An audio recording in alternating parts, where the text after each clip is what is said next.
Hey. I'll kick off the introduction for us today. We'll have two speakers for you, Rod Pena and Sam Chadwick from NOPSEMA. I'm going to be covering the DNS and the VANS topics today in relation to the changes to the safety regulations.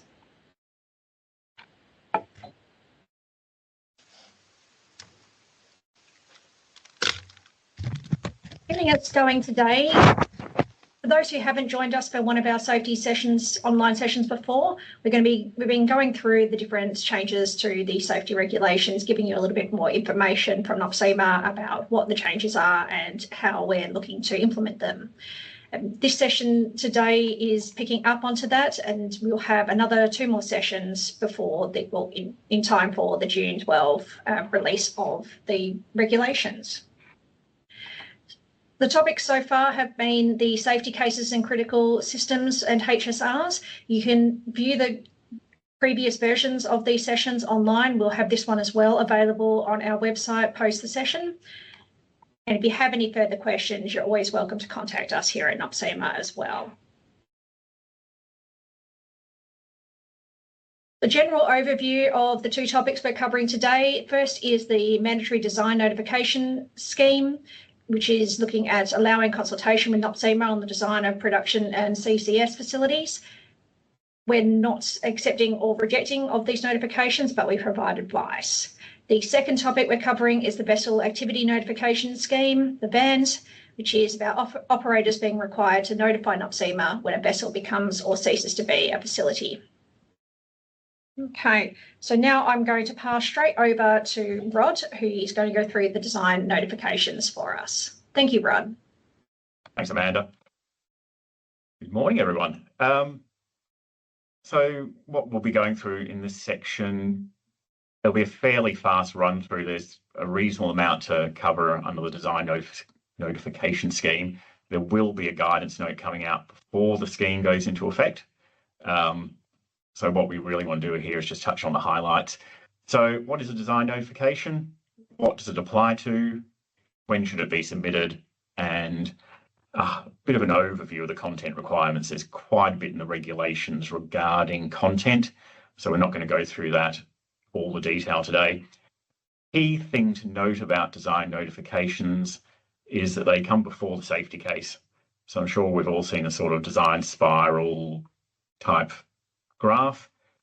Design notification really is coming earlier, so there's a chance for NOPSEMA as a regulator to have not so much input into the design, but for us to understand where the design's going, particularly with a focus on safety and reducing risk to ALARP.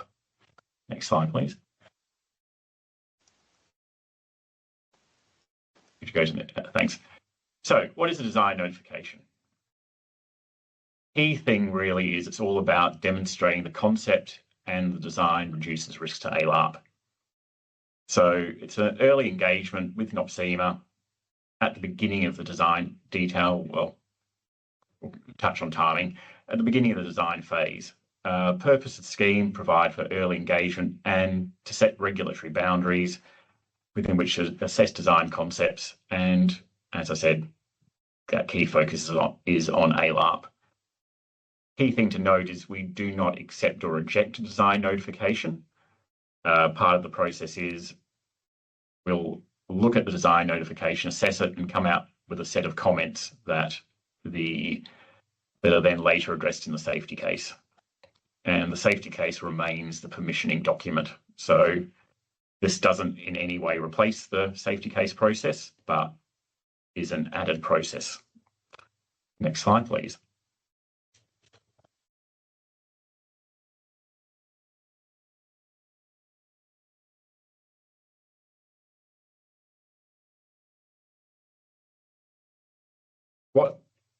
So that's kind of what a design notification is. What isn't it?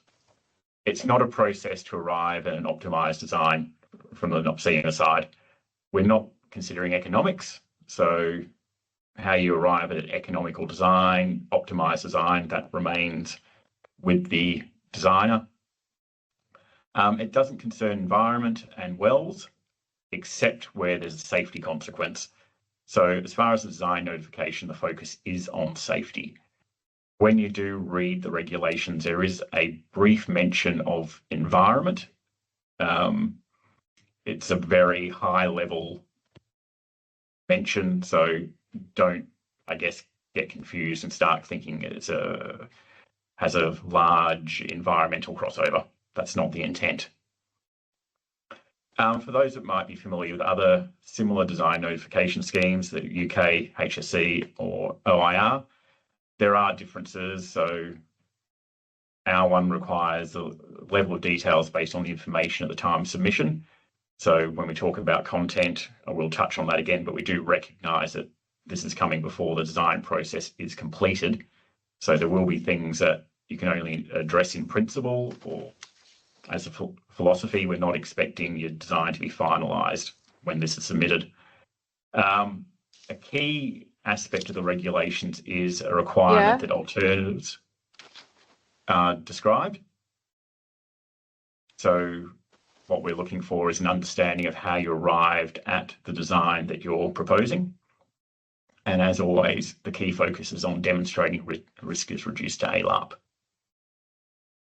Okay, next slide, please.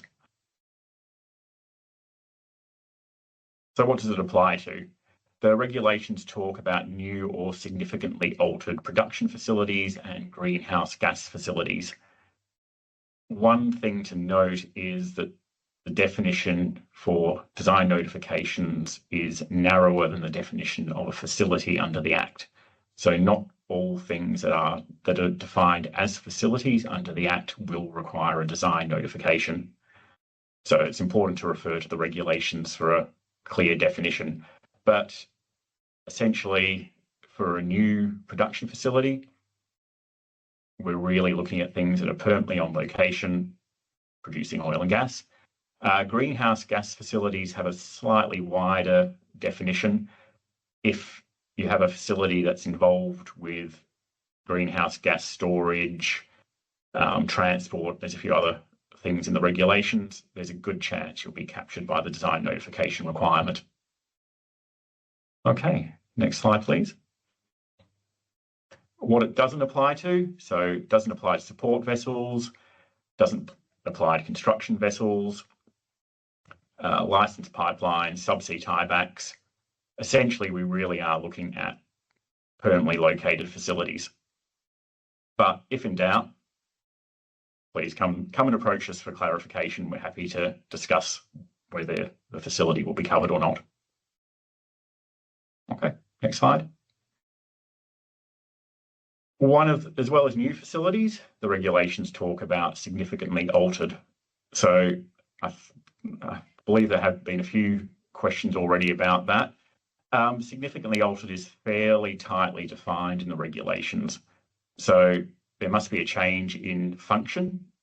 So an example of FSO to an FPSO, where you're adding actual production, compression, addition of compression to a wellhead facility where there wasn't compression before.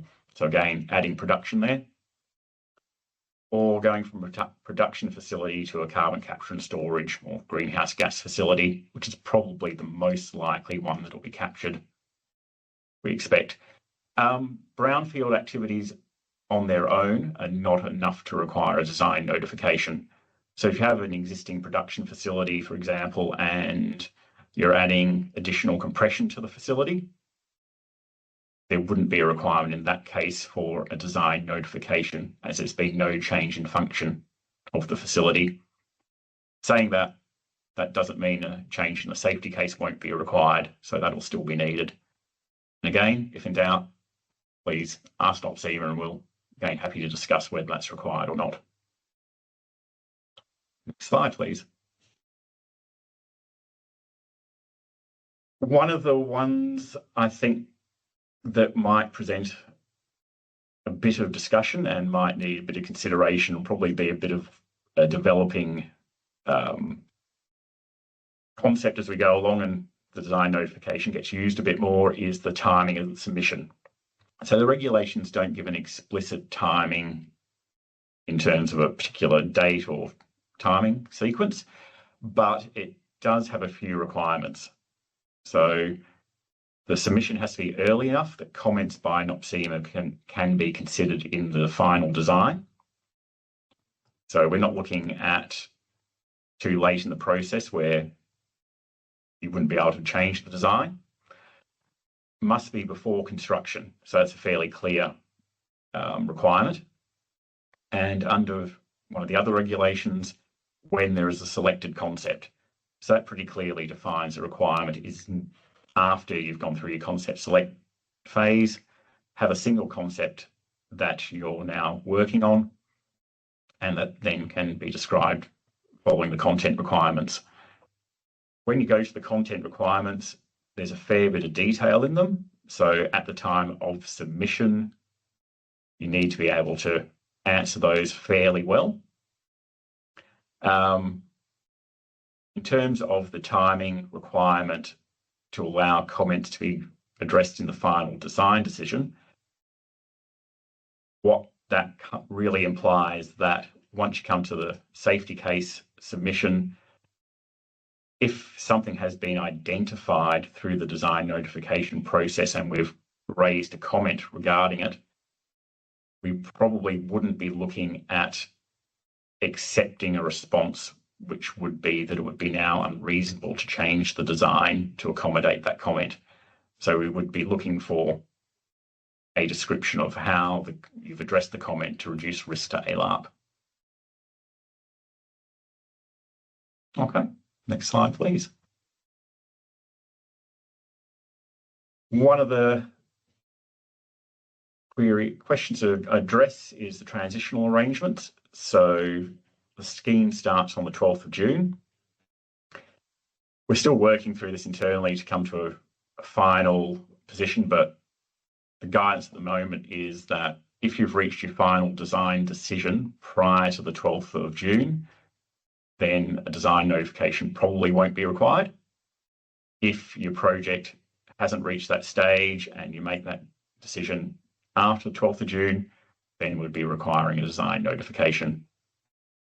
And just to repeat myself, if you're in doubt, please come and engage with us and we'll have that discussion and see where you are in the project and whether you fall under the requirements of the regulations. Next slide, please. So design content requirements. So regulation 2.4H has a fairly extensive list of requirements. The box on the right there just includes a snippet of some of them. So you can see the level of detail that the regulations go into. Some of it's fairly explicit. So if we just take 2.4E2, for example, that requires a summary of other design options that were considered. So that's a fairly clear content requirement. And what we would be looking for in the design notification there is description of the other options that were considered at arriving at that concept. Sometimes there might not be too many. Other larger projects, there might be a whole series of options that were considered. So we'd be looking for that, as it says, a summary. So it's not hundreds of pages, but enough detail that we can see what the other options that were considered were and what the final option chosen was. If we just take another one to discuss, E3 for a vessel or structure that is to be repurposed, the justification of the suitability for repurposing the vessel or structure. So again, this has to be read in the context of the purpose of the design notification. So we wouldn't be looking there for an economic argument as such, but it would be around the safety considerations. So why was that? Let's say it's a FPSO conversion. Why was that particular hull chosen over other hulls? How does that support reducing risk to ALARP? So a couple of key things that regulation requires: description of the selection process, including the criteria for the selection. So as well as options that were considered, we would be looking for a description for your process, what the criteria were, again, how that supports reducing risk to ALARP. And without going through all the content requirements, really, I guess to summarize what we're looking for is enough information that NOPSEMA can have an understanding of your proposed concept. So that allows us then to form a judgment on whether the concept as described reduces risk to ALARP, whether we have comments on the design that we would be looking to be addressed under the safety case. And that's probably the main point there, I think, really. The content we're looking for, as well as the specific items under the regulation, is to give us enough understanding of the concept. And as I said earlier, we recognise that design probably won't be completed at the time of the design notification submission, but we'll really be looking for you to be talking about philosophies, general approaches, the level of detail that you have, and if, I guess, as the proponent, you haven't arrived necessarily at a conclusion on some items, which can be the case as you go through a design process, we'll be looking at a description of how you will arrive at a conclusion. And just to re-emphasise, really, key point is how the design reduces risk to ALARP. Okay, next slide, please. I should say we're still in the process of finalising our guidance. So diagram on the right is fairly high level. As far as the process goes, we've tried to base it on the safety case process that everyone's familiar with. So there's a fair few degrees of commonality. To facilitate the process, we will have a cover sheet fairly similar to the safety case cover sheet that'll allow you to summarise some of the basic details, contact points and all that sort of thing. There is an RFFWI process. As part of that, there will be opportunities for clarification meetings. The RFFWI process, again, will be fairly similar excuse me, to that used for safety cases. Probably one key difference, though, is the assessment time period. So the regulations talk about a 90-day assessment, but where that differs from the safety case process is that when RFFWIs have been issued and are with the person submitting the design notification, the 90-day clock stops. So in terms of calendar time, assessments can take longer than 90 days. So just an important difference, I think, to note there in terms of scheduling. The outcome of the design notification, as I said, isn't acceptance or rejection. So there isn't an option for us to reject a design notification. What there will be is a list of comments, which we'll issue at the conclusion of our assessment. And the regulations require that those comments are then addressed in the safety case. So how you do that isn't specified in the regulations. We'll have some suggestions in the guidance note, but probably what we're leaning towards at the moment is the safety case having a table, listing any comments, and either responding to the comments in that table or cross-referencing out to the safety case to identify where those comments are addressed in the safety case. Okay, that's me done. Thank you. Thank you, Rod.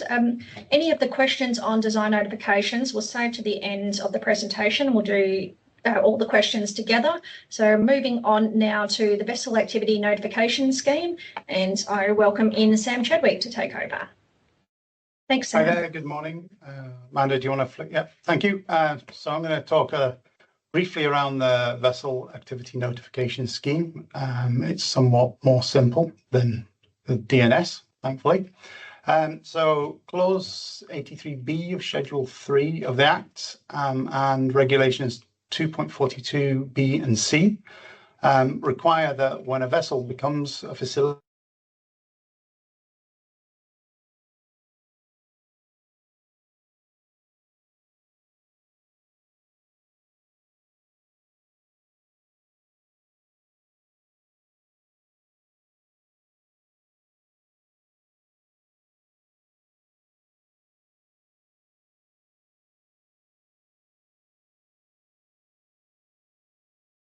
think we've maybe lost you, Sam.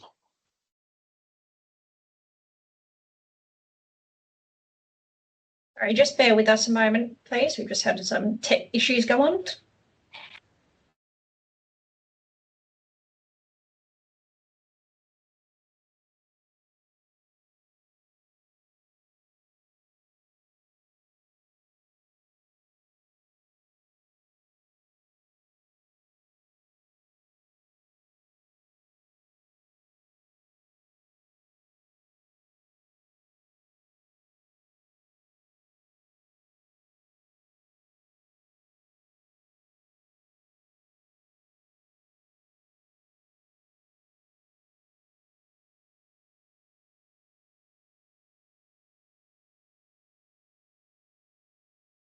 Okay, that was really bad timing to have a laptop fail, so I'm using rods now.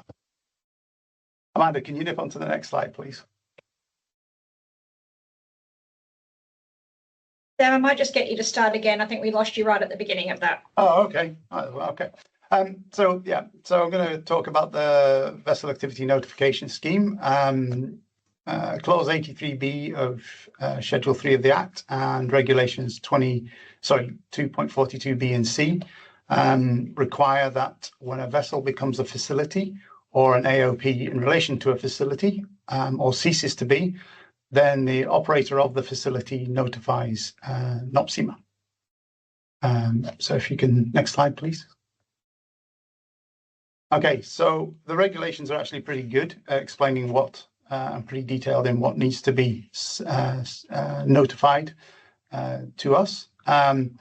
It's listed there, name, address, telephone number, and email of a nominated person, the name of the facility or the AOP, the title of the relevant facility or AOP, the name of the title relevant to the facility or the AOP, the time and date when the change takes place, and then just for becoming a facility, then it's the intended purpose for which the vessel became a facility or an AOP. It's pretty explicit in the regulations, so it should be pretty straightforward to follow. Amanda, next one, please. Okay, so how, who, and when? So how will the notifications be made? They should be submitted to our submissions at NOPSEMA email address, same as other safety case assessments, etc. Who is going to do it? So for vessels that are changing or ceasing or changing to and from facilities, it's done by the facility operator. So generally it's the vessel owner or manager. For vessels becoming and ceasing to be AOPs in relation to a facility, they're made by the facility operator, i.e. the operator of the platform, pipeline, FPSO, etc. And when? So again, it's quite explicit in the regs. When it's becoming a facility or an AOP, it's within 24 hours. And when it's ceasing to be, it's as soon as practicable. So from an NOPSEMA point of view, we view that 48 hours is a reasonable time, but depending on the situation and the circumstances, then that may not be achievable. But yeah, we see 48 hours as a reasonable target. Okay, next slide, please. So we are in the process of drafting a template to make the notifications on. This is what it looks like at the moment. It's not quite finalized. It will include instructions, and the template will be on our website with the instructions on how to use it and who to send and when to send. The only part of information in there that's not mandatory is the under 2C, the IMO number of the vessel becoming or ceasing to be an AOP. The reason we've included that, and it's not mandatory, is where we have potential that vessels, we have vessels with same names. That could cause a bit of confusion. So by including, if possible, if you can include the IMO number, then that will help reduce any confusion for two vessels with the same name. And I think, is there another slide? No. So that's it from me. Nice and straightforward. Yeah. Thanks. Excellent. Thanks, Sam. So we'll kick on to questions now. If you can do the raise your hand, that would be appreciated. And we can also take questions in the chat if anyone has them in the chat. So either question for Rod or for Sam. And see, but my first one here. So let me just pull you up. From Graham, please. Yep, thanks for that. Yeah, Graham Bale-White from Vermilion Oil and Gas. So it's a question for Rod on the DNS. So I actually had a couple of questions. I'll ask the first one and then I'll circle back around after other people have had a chance to. Just on the definition of significant change, so I get it's a tighter definition than safety case revision triggers. However, it still seems a little bit grey, probably deliberately so. But who and when does a decision get made on when a DNS is required, given there's a fair range of changes that can have significant impacts, but may or may not trigger, based on what I saw from your slide, a design notification scheme? I guess it's like a lot of these things, the onus is back on the operator of the facility or greenhouse gas facility to make that judgment in terms of the way the regulations are written. But I guess what I really want to emphasize is we appreciate this is a new thing, both for yourselves and for us. So if you're not sure, please err on the side of caution, approach us and we'll have that discussion as to whether we believe one is required. But the onus is on the proponents to really make that submission. One thing I will say about the alteration regulations, the way they're written, then the intention is not to capture the majority of brownfields work. That'll be run-of-the-mill safety case submission requirements if needed. It really is looking at major repurposing of a facility, if it's a production facility, or most likely thing that will be captured, I think, in future is a change from production to a greenhouse gas facility. So it's that kind of magnitude of change that we're looking at. Right. And I don't recall seeing anything in the regs about NOPSEMA being able to request a design notification. I assume, though, that will probably be the intent in the guidelines to absolve or to remove any sort of ambiguity there. The regulations don't allow us to do that. So the onus again is back on the proponents to make that judgment. If we became aware of something, we might flag that to you, but yeah, we don't have that regulatory power. Okay, thanks. Open to any other questions?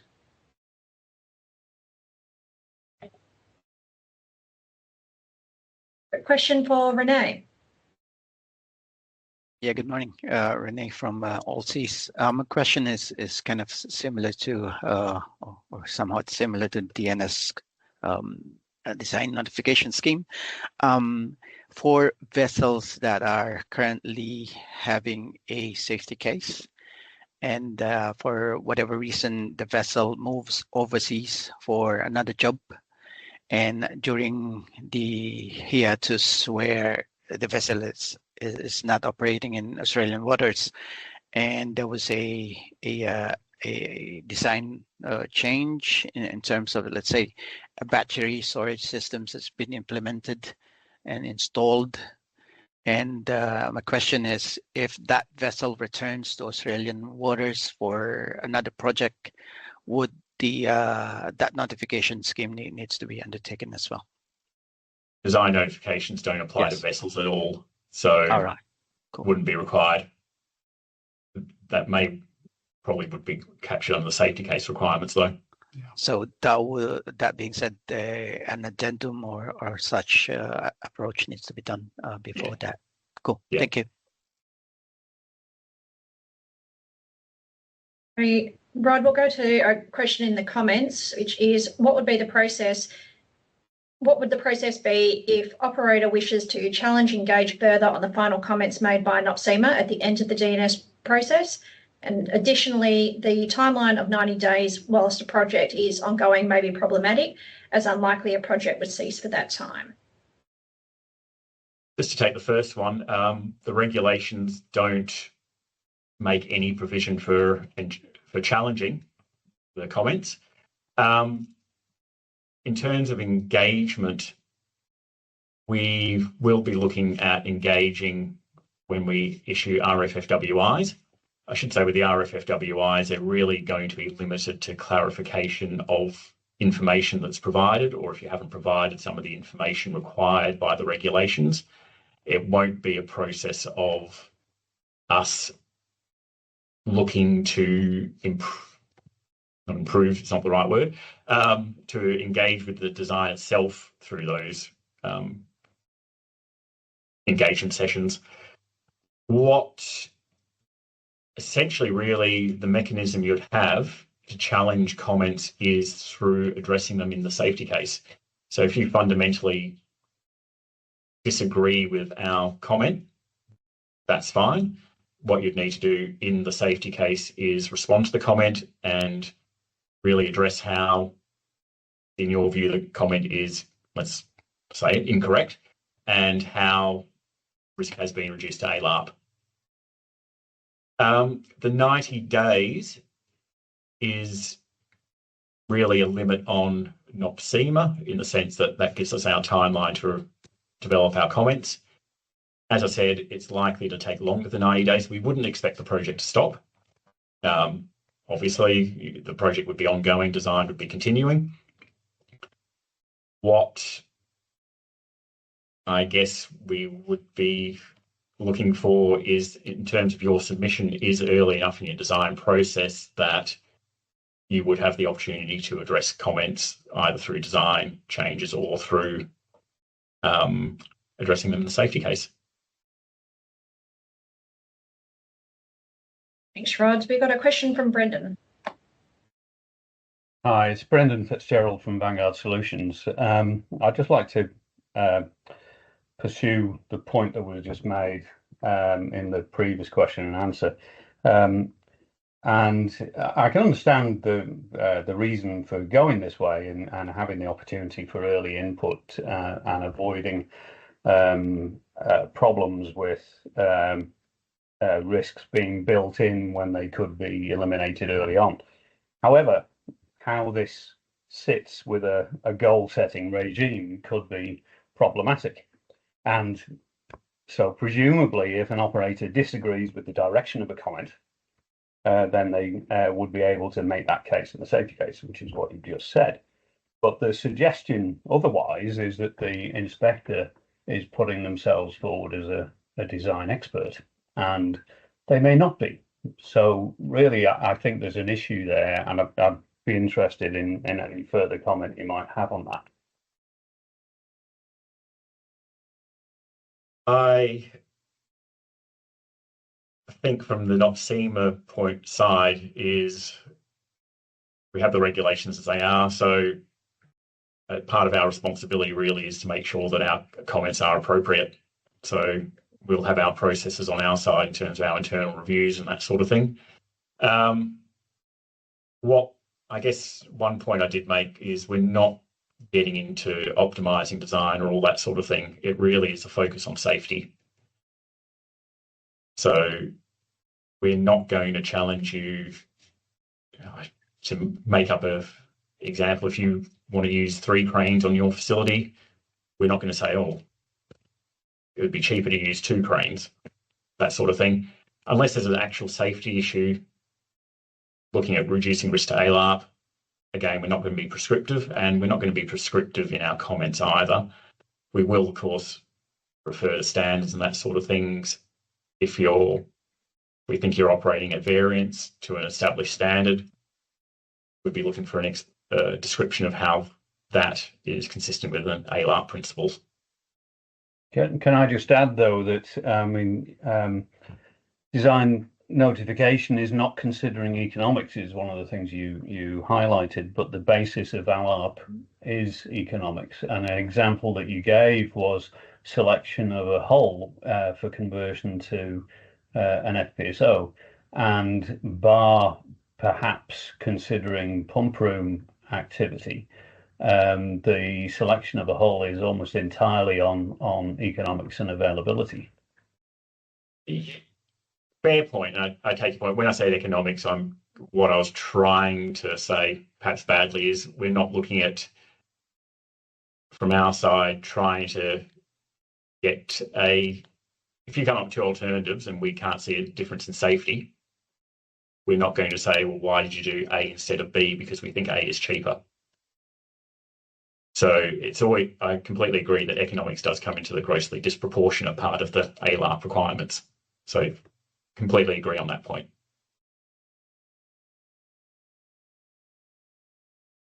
I will go to John first and then to a chat question. Yes, thanks. On the VANS. So I just wanted to clarify that the 24 hours notification on becoming facility, big vessels are quite dynamic and schedules changing. Is that 24 hours can be 24 hours prior to the becoming facility or within 24 hours of becoming facility and describing that activity or trigger that? Yeah, is that what that one's about? The 48 hours is quite a straightforward one, but just that, yeah, that early one, just to clarify around that, given the dynamics of vessels and schedule changes. The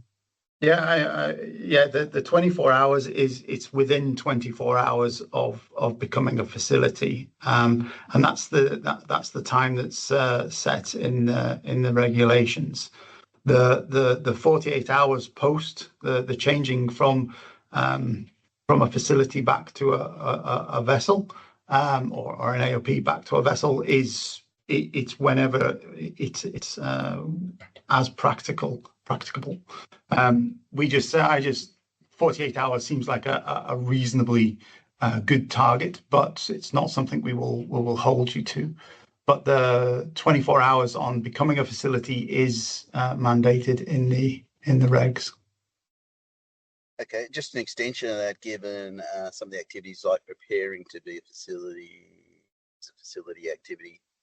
So you still consider that as well in the setup, you know, because sometimes these 24-hour notifications and the 48s could be quite ongoing in a vessel dynamic situation, but that initial one, like the setup as part of it, the existing regs, that would be taken into the consideration as well for the notification, purposes of notification in that first 24 hours. You're not actually doing the activity. Say installation, it could be setting up and the activities involved in getting ready to do the work. Yeah, that would also be included as 24 hours. It's I guess it's whenever whenever you make the change. So when you're doing your preparations, you know, whether that's standing by offshore, but not a facility yet, then no. But once you actually become a facility and start operating under the safety case, then it's 24 hours from that point. Yeah, got it. Thank you. Yeah, that makes it it's quite dynamic. Thanks. Yeah. Okay, Sam, I'll put you to the question in the chat. There's a couple of points to it here. So this is in relation to Reg 1.6, 1.7, vessel located at a site in Commonwealth waters, and while located at the site, the vessel is used only for one or more of the purposes mentioned in the table. What is NOPSEMA's view on what only means in this clause? Vessel is exclusively conducting those activities and no others. Vessel is exclusively conducting those activities or other activities that could be interpreted as equivalent risk to the listed activities and no others. Yeah, that's quite an extensive question. I would have to take that on notice. I'm going to have to go and read Reg 1.6 and remind myself what 1.6, 1.7 says. I think we'll have to come back on that one, I'm afraid. Okay, thank you. Skip will come back to that one. Yeah, sorry about that. We'll go to the other one in the chat, which is from Brian. Is there the potential? Sorry to interrupt. Just if you could also have a look at the second part of that, which is just around the time period, that would be great. Thank you. Yeah, absolutely, Skip. So for the question from Brian, is there the potential for multiple rounds of RFFWIs from NOPSEMA assessor? So the way the regulations are written, it doesn't preclude that happening. But with the mechanism that the 90-day clock stops during the RFFWI process, it doesn't restart. I can't quite remember the exact wording of the regulation, but essentially until NOPSEMA are happy that all the RFFWIs have been responded to. I'm anticipating that in most cases there probably will only be a single round, but there may be a bit of back and forth until we're happy that all the questions have been responded to. There'll be more detail in the guidance note, and to be honest, this is still something we're working through a little bit. But I guess a key thing with the RFFWIs or design notification, they're going to be limited to factual questions regarding the content requirements. So hopefully they should be fairly, not easy to answer, but fairly clear, I guess. And as part of the process that we're developing that'll be in the guidance note, we are anticipating that there will be engagement sessions just to go through those queries when they come out and when the responses come in. Okay, we'll go to Graham. Thank you. Thanks, Graham again. So it's about the linking of DNS and safety case revisions. So the regs aren't explicit in terms of you can't submit a safety case revision until the DNS is closed out, but I guess it's implied by the fact that you're expecting all of the DNS queries, questions, or issues raised by NOPSEMA to be addressed in the safety case revision. So I guess that's one point: is that the right expectation? And the second part of it is, so timing-wise, if we don't have surety over the duration of the assessment period like we do with safety case revisions, trying to come up with a schedule of submission of safety case revision which comes X period of time before offshore installation commissioning activities start, and then there's the review period for DNS, and then development of safety case, review period of DNS, development of DNS, etc. It's very much becomes a moving piece of string for projects, major developments, to try and come up with exactly how we need to sequence these and the timing of these submissions to NOPSEMA. And I guess, is that being considered, and is there going to be guidance forthcoming, I guess, on that? Yeah, I guess go to the second question first. I appreciate that it is a change from the requirements of safety case or the time frame. So we expect that it at times could take longer than 90 calendar days. I guess in terms of the timing, though, where we're anticipating the design notification submission is a reasonable amount of time before the safety case. So I wouldn't expect it to be only 3 or 4 months between the submissions for a major project. It would probably be quite a bit earlier in terms of the design notification. But yes, I appreciate there is a sequencing issue there, or scheduling issue. Something the industry is going to have to work through. We will talk about the timing in the guidance note that will get issued. And sorry, then your first query in terms of addressing the comments, yes, the expectation is that those comments are addressed in the safety case. One thing you mentioned safety case revisions. Just to be clear, there's no design notification required for, say, the 5-yearly revisions to safety cases, or just because you're doing a safety case revision doesn't imply that there's a design notification required. Design notifications really will be with that initial first safety case that comes out for a project. Or significant change. Or a significant change, indeed. And comes back to my first point on definition of significant change and whether that triggers a lot. At the moment, there just seems a lot of grey area. And agree, it's teething issues. It'll be consultation and so on. But yeah, it seems that I guess I'm waiting for further guidance to be issued to provide a bit more clarity on some of those issues. Yeah, the guidance note that's coming out will address that. I think if there's a takeaway from here, it is that it's not just any brownfields work. It really is a change in function. So we're talking about something of the scope of going from production to greenhouse gas. It's that sort of change.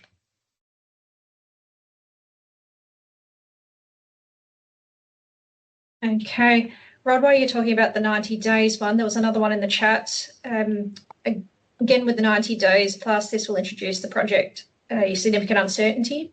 Did you want to address that one? Yep. I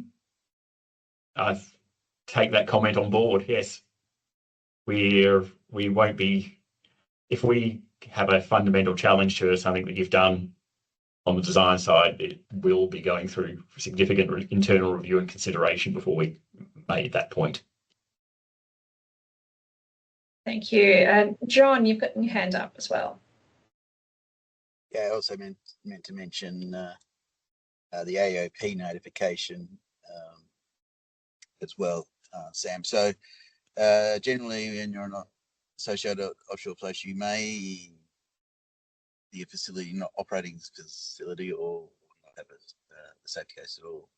The onus of that notification would be on the host facility at all times, and not expecting, if you are an operator of a facility, but in those scope you're not operating as one, you wouldn't be expected to make a notification that you're an AOP status.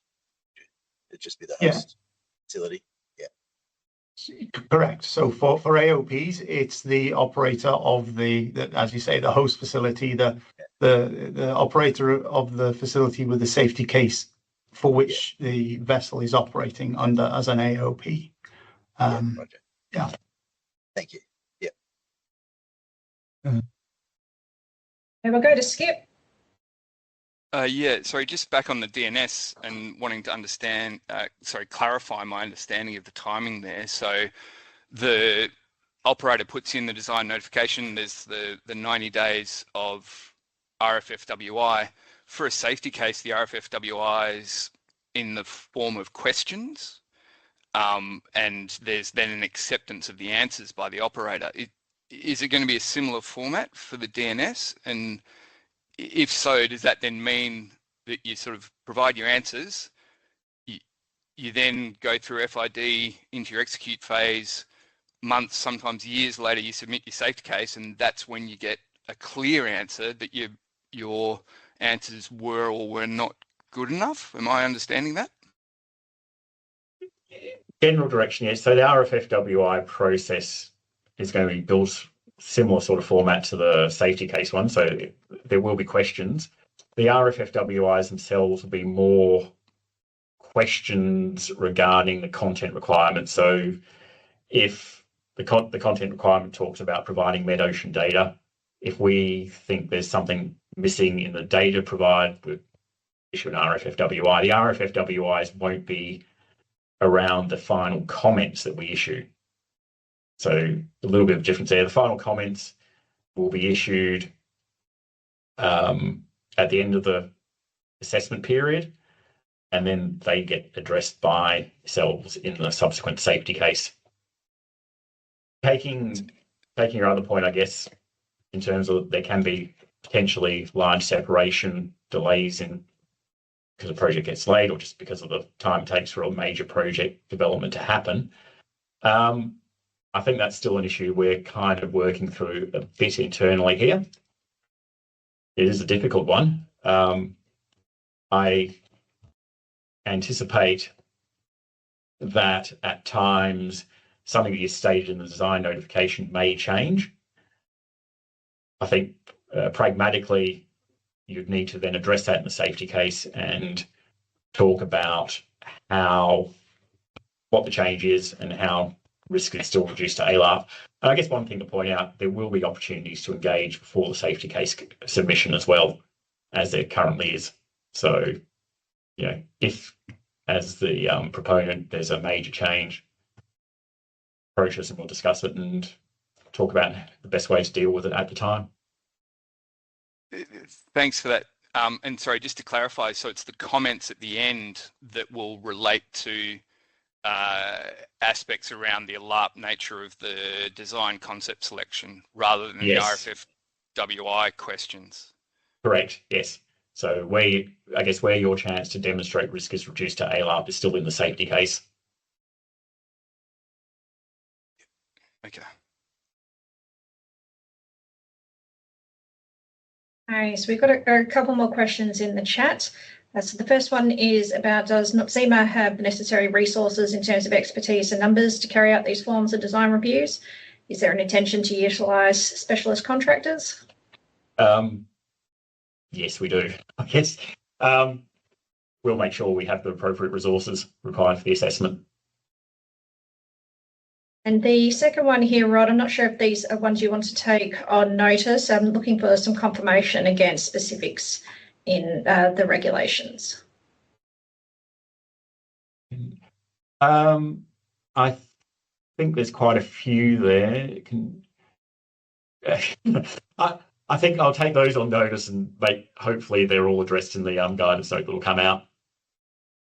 Excellent, thank you. Actually, just one though, I just know as references made to procedures, this early there may not be sufficient detail. Completely understand that. So the level of detail we'll be looking for is in line with the submission timing. So it's certainly not the level of detail that we would expect in a safety case. It's more higher level descriptions of what you expect will be in those procedures and things.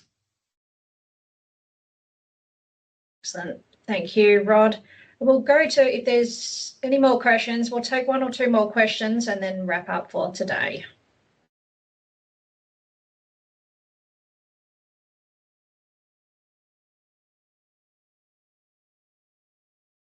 Another one into the chat.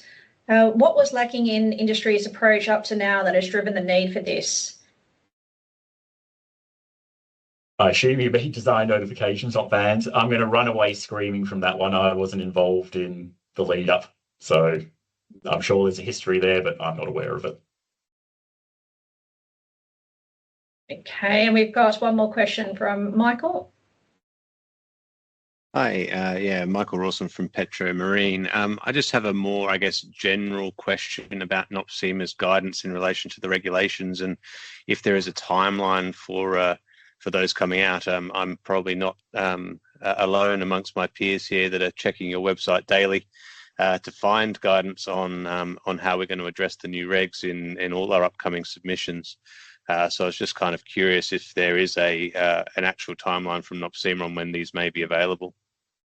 I think I can only speak for the design notification part. I think we're anticipating mid-May.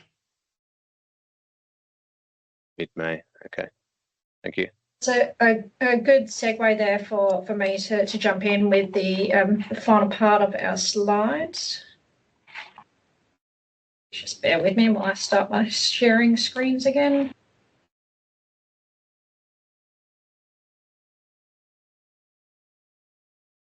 Okay.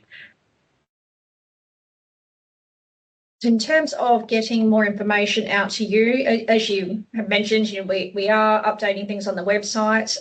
You'll start to see more things start coming up into May as we're getting content out there. If you haven't been on recently, you would have seen, you may not have seen, we will have a section in here where we start to actually mention which guidance notes are coming and the expected times of when they're going to be published. And as well, any of them that are going to a feedback external session will be available through that site as well. So you can go onto our citizens consultation page to participate in those feedback sessions. We will always attempt to get as much information out to you as soon as possible. Obviously, the regulations changes for us as well as for industry. So there's a lot of working through to get these guidance notes up and get things out. And we do want to reassure as well that, noting the short timeframes on everything here, any feedback that we receive within the next 12 months on the guidance material or more clarity that is needed into there, that will all be considered and made into updates as we need to. The next one of our information sessions is in May, on the 20th of May. So this one will focus on the notification and the monthly reporting changes that we've got. Again, if anybody wishes to be added to the distribution list for these sessions, please email through to the communications@nopsema.gov.au and we will add you to the next meetings. Please also feel free to forward on these meeting invites to anybody who is relevant to come along, and the recordings will be posted onto the website this week. Additionally, we will update the FAQs that we have on there with each session that we host as well. If you do have questions for NOPSEMA and things, you're wanting some more clarifications, please do reach out to your contacts here with us or submit questions through to via AEP or to the communications mailbox, and we can pass those on to the relevant areas for further information. And that is it for us today. Thank you all for tuning in and watching our session with us. Please feel free to send any feedback through as well, and anything that you want to see for the next session. Our session in June, at this moment, we haven't assigned a specific topic, and we are allowing that to be open for any additional information that we think needs to be communicated at the time. I'm just having a look at one of the comments here. Is there potential for the 20 May session to expand upon SMS control measures critical to safety requirements? I can pass that on to the team and we will see what additional points we have to raise at that session. As you can see, we have a full hour for these sessions, and it's unlikely we'll take the entire full hour for notifications and reporting. So anything additional that we have to share, we'll make sure is in that May session as well. Thank you very much for tuning in, and we will see you next time. Thank you.